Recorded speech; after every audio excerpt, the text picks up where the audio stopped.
re du nang ji la piri bi ke do son suri ki sung ta bang ji la piri bi lo son suri ki sung ta bang ji la piri bi lo Karjang ke jokalo ki chiri chiri du nang ji la pir bi ke do Soy suri ki sung ta bang ji la pir bi lo Son suri ki sung ta bang ji la pir bi lo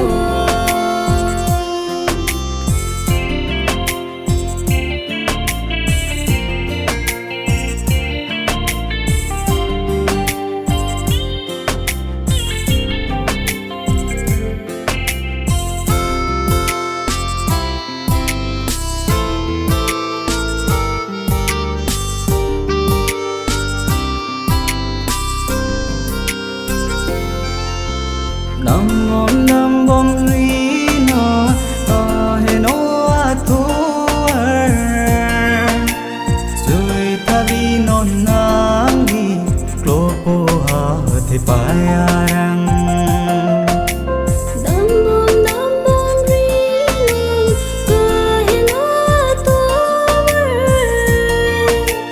Sui ta bri no nang ni lo po ha the pa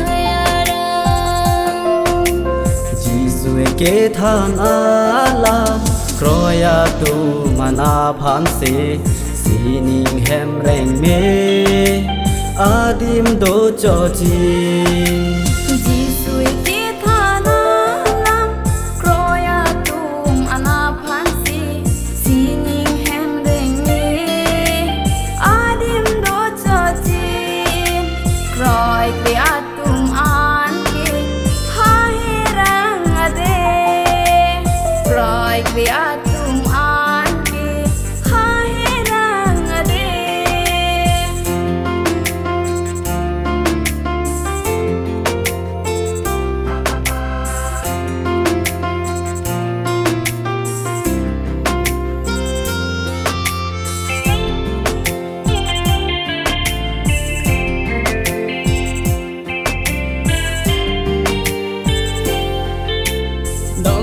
dam bom ri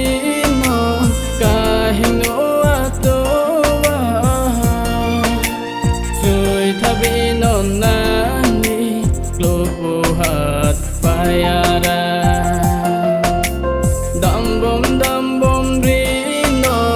ka he no a to wa sui tha vi non na ni klo po hat pa ya ra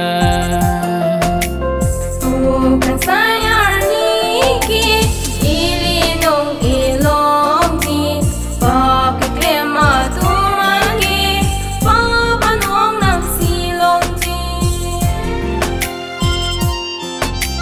mo kan sayar ni ke ili nong ilong ji pa ke klema tu man ke pa ba nong nang silong ji kroya tu mana phan ke chudu ne pina ke jog long ji